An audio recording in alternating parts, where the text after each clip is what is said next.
Cuando suceden cosas malas. Respuestas reflexivas a preguntas difíciles. Por William Smith. ¿Cómo es posible que un Dios bueno permita que estas cosas me sucedan a mí?, se preguntó Tina.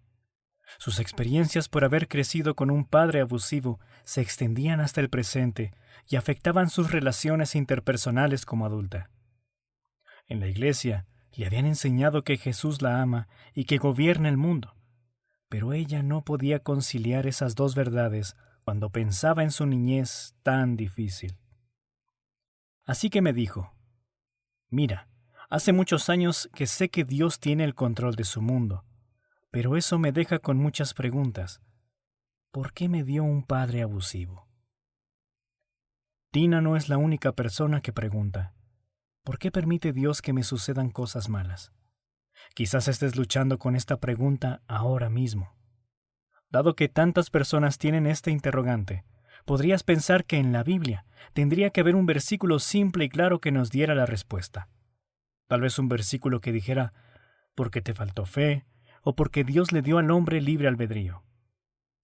Tus amigos ya te habrán ofrecido estas respuestas trilladas y sencillas. Pero las respuestas que Dios da en la Biblia no son ni fáciles ni trilladas. Son mucho más profundas y, en definitiva, más satisfactorias. Dios entiende el sufrimiento. Lo primero que debes saber, aún antes de considerar cómo responde Dios a tus preguntas sobre el sufrimiento, es que Dios lo entiende todo. Cuando tu vida se derrumbe, fallece tu marido, tu esposa te engaña, pierdes tu empleo, tus hijos te rechazan, tus padres te desheredan, te enfermas o sucede cualquier otra cosa difícil, deseas que haya alguien en el universo que escuche cuán difícil es tu lucha y que te asegure de que no estás loco o equivocado por sentir tanta angustia.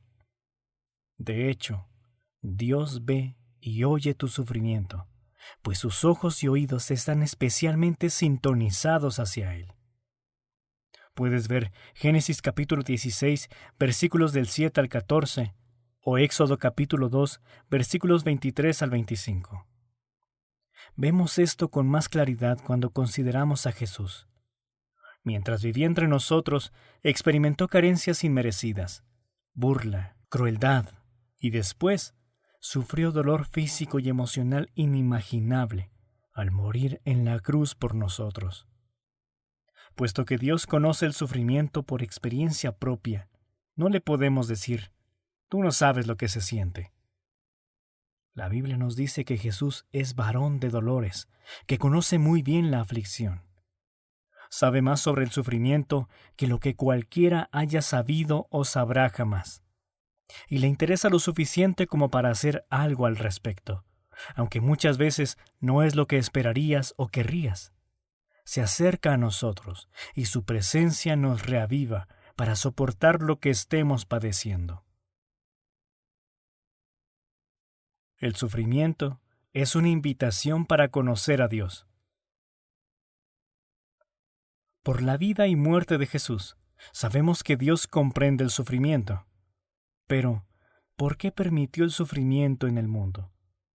¿Por qué un Dios bueno, omnisciente y todopoderoso no evitó que el padre de Tina la lastimara? Si lo piensas, sabes que esa es la pregunta sin fin. ¿Por qué permitió que lastimaran a su padre en su niñez?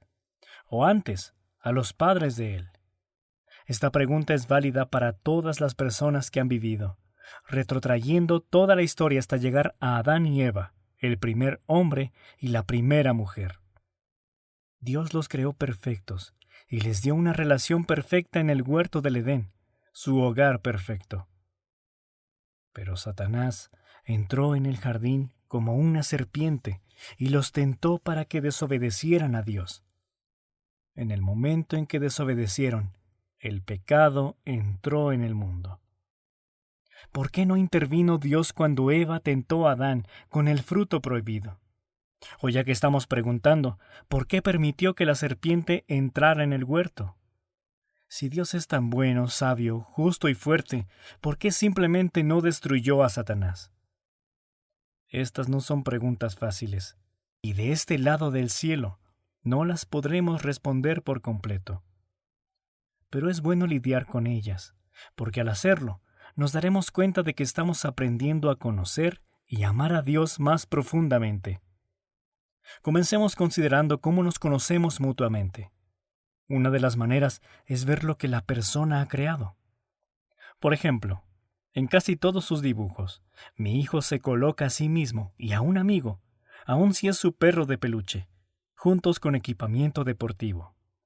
Sus dibujos nos dan la idea de que él claramente valora las relaciones interpersonales y las actividades. Cuando miro los dibujos de mi hijo, lo comprendo mejor. Lo que crea es un reflejo de quién es él. Lo mismo ocurre con lo que Dios creó. Dios hizo la creación para manifestarse, para mostrar su poder invisible y eterno y su naturaleza divina a través de las cosas hechas. ¿Qué nos dice la creación sobre el Creador? Vemos aves hermosas, flores y atardeceres, y nos damos cuenta de que Dios ama la belleza. Vemos el sol, la luna, las estrellas, los océanos y las montañas, y comprendemos cuán grande es Él. Vemos la complejidad de los músculos, los nervios, los tendones y los huesos de nuestras manos, y sabemos que Dios es creativo e inventivo. También aprendemos sobre Dios por la forma en que se relaciona con lo que ha creado. Por ejemplo, ¿qué podemos aprender sobre Dios al observar cómo lidió con ese momento, mucho antes de la historia humana, cuando los ángeles que creó rechazaron su dominio sobre ellos? Cuando se rebelaron contra Dios, los expulsó del cielo y los sentenció a estar separados de Él para siempre. Por la respuesta de Dios a la desobediencia de los ángeles, aprendemos que es santo y que espera obediencia absoluta y conformidad a sus propósitos y planes. Aprendemos que desobedecerle produce juicio. Aprendemos que tiene el poder y la voluntad para ejecutar sus juicios. En una creación exenta de pecado, no conocerías tales profundidades aterradoras de tu Creador. Entonces, ¿por qué pasar por otro episodio de rebelión en el huerto de Edén? Porque esta vez aprenderemos algo diferente. No solo hay ira y terror en nuestro Dios, sino también misericordia, bondad, redención y amor. Dios busca en el huerto a sus personas desobedientes, les promete un Salvador, y antes de que salgan del paraíso, les confecciona ropa. Ahora aprendemos que Dios desea extender su bondad a quienes no lo merecen en lo absoluto. Aprendemos que su inclinación interna es hacia la restauración, que desea redimir al culpable y hacerlo justo. Aprendemos que está dispuesto a sacrificar a su único Hijo para hacer posible nuestra redención. Su gracia llega tan profundo como nuestra desobediencia y va aún más allá, por lo que es imposible que pequemos de modo que su redención no sea suficiente. Si el mal no existiera, no conoceríamos la profundidad de la gracia y la bondad de Dios. En un mundo donde no existiera la maldad, habría vastas áreas de nuestro Creador, la mejor y más hermosa persona del universo, a las que no tendríamos acceso. El mal, el pecado y el sufrimiento crean una invitación para sondear las profundidades de nuestro Dios. El sufrimiento es una invitación a ser más como Dios. Dios también usa el sufrimiento para hacernos más semejantes a Él. Lo utiliza para exponer nuestro corazón, para enseñarnos a depender solo de Él y para ejercitarnos en la fe. ¿Cómo sucede esto? El sufrimiento nos muestra lo que hay en nuestro corazón. Considera lo que sucedió hace mucho tiempo, cuando Moisés guió al pueblo de Israel para salir de Egipto. Estaban en la frontera de Canaán, la tierra que Dios les había prometido. Pero no creyeron que Dios les ayudaría a conquistarla. Porque dudaron de Dios, Él permitió que pasaran los siguientes 40 años vagando por el desierto. Cuando los israelitas estaban a punto de entrar en Canaán por segunda vez, Moisés les explicó sobre el sufrimiento que habían experimentado en el desierto, diciéndoles que Dios los había llevado allí para humillarlos y para revelar lo que había en su corazón. Cuando tenían hambre, se quejaban y murmuraban, o confiaban en que Dios los cuidaría y supliría sus necesidades. El sufrimiento expone nuestro corazón de la misma manera. ¿Confiamos en Dios o nuestra esperanza está en las cosas que Él nos ha dado? El sufrimiento consume el autoengaño.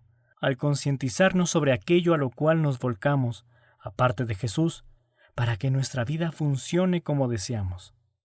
Al sufrir, descubrimos si nuestra fe en Dios es genuina. Cuando las cosas van bien, es fácil pensar que nuestra fe es fuerte. Pero son las dificultades de la vida las que exponen lo que realmente hay en nuestro corazón. Jesús explicó esto en la parábola del sembrador. Cuando la semilla, la palabra de Dios, cae sobre la piedra, nuestro corazón, crece rápidamente, pero sus raíces no son profundas. La raíz de la fe superficial se expone al venir la aflicción o la persecución por causa de la palabra. Entonces, la planta de la fe se marchita y muere deprisa. Toma un momento para pensar. ¿Qué ha expuesto el sufrimiento en relación con tu corazón? El sufrimiento nos ayuda a depender de Jesús. Siglos después, cuando Jesús fue tentado por Satanás de la misma manera que los israelitas, en el desierto, hambriento después de ayunar 40 días, desafiado a proveer su propio alimento, respondió citando Deuteronomio 8:3. No solo de pan vivirá el hombre, sino que de toda palabra que sale de la boca de Dios. Él pasó la prueba que habían reprobado los israelitas cuando murmuraron y se quejaron contra Dios. Cuando Jesús respondió con fe perfecta y confianza perfecta, aún en medio del sufrimiento, pasó la prueba de la fe, no solo para sí mismo, sino para todos los que colocan su fe en Él. Por lo tanto, no te desanimes cuando el sufrimiento en tu vida expone tu corazón incrédulo. En cambio, confiésale a Jesús tu falta de fe y pídele que te llene de su persona. El Señor promete perdonarte y llenarte de su Espíritu, para que puedas responder con fidelidad en medio del sufrimiento y de la tentación. El sufrimiento nos ejercita en la fe. Si al sufrir aprendemos a clamar a Dios pidiéndole su ayuda, y si dependemos de Él en todo, usará nuestro sufrimiento para ejercitar nuestra fe. Dios hizo esto cuando los israelitas vagaban por el desierto. Cuando la siguiente generación estaba lista para entrar en Canaán, tenía aún más motivos que sus padres para dudar de las promesas de Dios. Canaán estaba llena de ciudades y ejércitos que eran más grandes y más fuertes de lo que habían sido 40 años atrás. Y Moisés, el único líder que los israelitas habían tenido, no iría con ellos. Sin embargo, respondieron con fidelidad. Habían permitido que sus dificultades los ejercitaran en la piedad. En vez de dudar de Dios, vivieron con confianza en sus promesas. A través de muchas experiencias difíciles, descubrieron que era verdad que no solo de pan vivirá el hombre, mas de todo lo que sale de la boca de Jehová. ¿Cómo ha utilizado Dios el sufrimiento en tu vida para ejercitarte en la fe? ¿Estás aprendiendo a vivir conforme a todo lo que sale de la boca de Jehová? El sufrimiento nos ejercita en la santidad. Cuando sufrimos, es fácil sentir que Dios nos está castigando. Por lo tanto, al pensar sobre tu vida y lo que Dios está haciendo, necesitas recordar la muy importante distinción entre el castigo y la disciplina. El castigo significa que alguien está tratando de cobrarte lo que le debes. Al pensar cuánta deuda has acumulado por pecar contra el infinito Dios, enseguida te darás cuenta de que llevaría toda la eternidad pagarla. Dios sabe que te sería imposible pagar por tus pecados, así que envió a Jesús para pagar tu deuda. Si has colocado tu fe en Jesús, El dolor que estás experimentando no tiene nada que ver con pagar lo que debes, porque la muerte de Jesús lo pagó en su totalidad. No tienes deuda pendiente en tu relación con Dios. Por esta razón, debes entender que lo que Dios está permitiendo en tu vida no es un castigo, sino disciplina correctiva. Aquellos a quienes Dios ama experimentan dolor, pero el dolor no es castigo, es disciplina, y es para nuestro beneficio.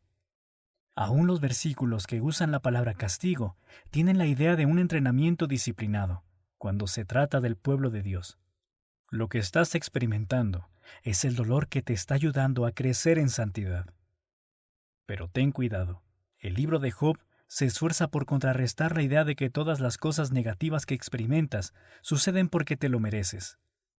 También la historia del hombre ciego, a quien Jesús sanó, señala que su ceguera no era resultado de su pecado o del de sus padres, sino para que las obras de Dios se manifiesten en él.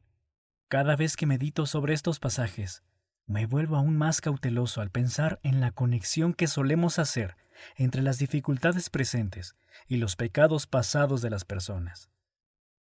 Jesús deja claro que no podemos estar seguros de que Dios tenga la intención de que un sufrimiento en particular se conecte con un pecado en particular en la vida de alguien.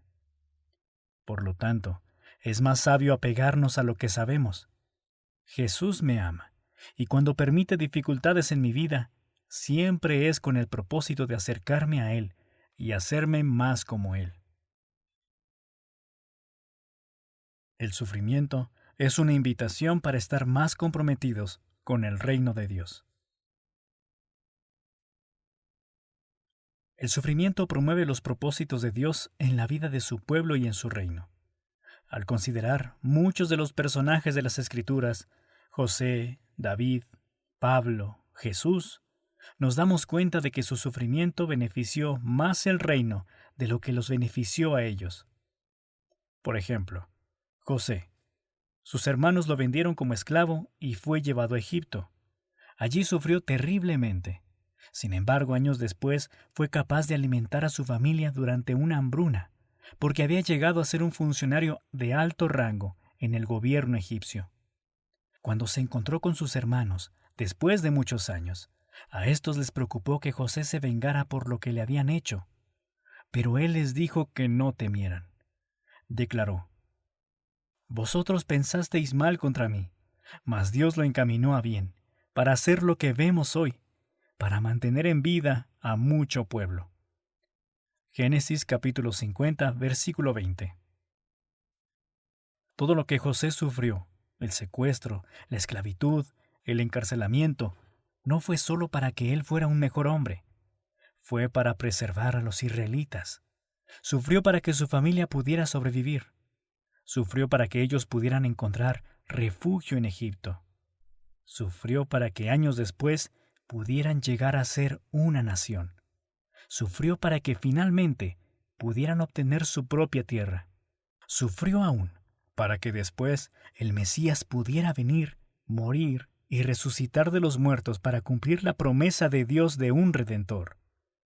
Sufrió para que el pueblo de Dios pudiera ser salvo de su pecado y entrara en el reino de Dios. De una manera muy real, lo que José soportó, lo soportó por ti.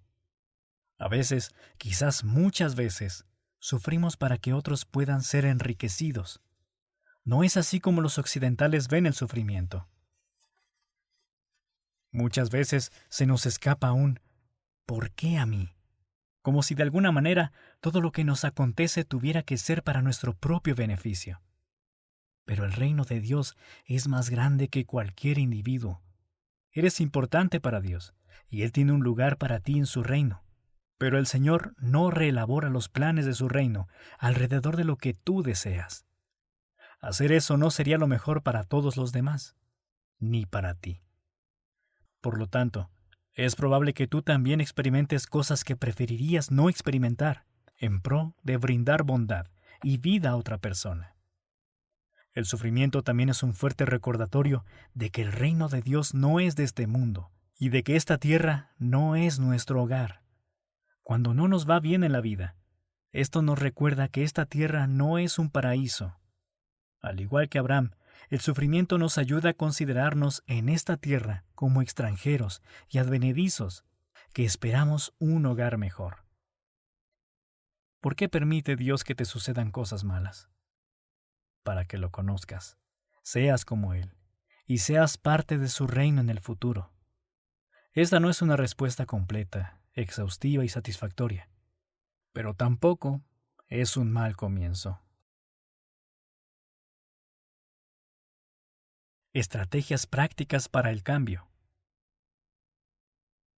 Dado que Dios te está invitando a tener una relación con Él, comienza hablándole sobre las cosas que ha traído a tu vida que no te agradan. Si no sabes cómo hacerlo, usa uno de los salmos como patrón para tu conversación con Dios. Comienza leyendo el Salmo 73. Es la oración de alguien que cuestiona por qué su vida ha sido más difícil que la de aquellos que lo rodean. Miró a su alrededor, vio que a las personas malvadas les iba mejor que a él y se quejó. Si te estás sintiendo de esta manera, ten valor. Estás en buena compañía. A Dios no le importa que hagas tales preguntas. De hecho, te invita a hacerlas. Incluyó el Salmo 73 en su libro de oración y cánticos para que pudiéramos usarlo para expresar nuestras preguntas. Pero este es el inconveniente. Dios no promete que responderá como tú le estás pidiendo. Si lees el libro de Job, notarás que Dios no responde a las preguntas de Job, sino que lo ayuda a entender que está haciendo las preguntas equivocadas. Dios señala que es sumamente competente como para gobernar el mundo y pregunta: ¿estás dispuesto a confiar en mí aun cuando no te gusta y no entiendes lo que está sucediendo? Jesús lo estaba. La voluntad del Padre fue quebrantar a Jesús, y Jesús confió en él, aunque sabía que sería abandonado. Dado que Dios hizo pasar a su Hijo por lo que pasó por causa de ti, ¿puedes confiar en que lo que tengas que soportar también es necesario? Con la promesa de que Jesús nunca te abandonará, ¿puedes creer que no será demasiado para ti? ¿Confiarás en Jesús aun si, en comparación con otros, sufres de manera injusta? Ora observando el Salmo 73 y pídele a Dios que te ayude a decir junto con el salmista: ¿a quién tengo yo en los cielos sino a ti? Y fuera de ti nada deseo en la tierra.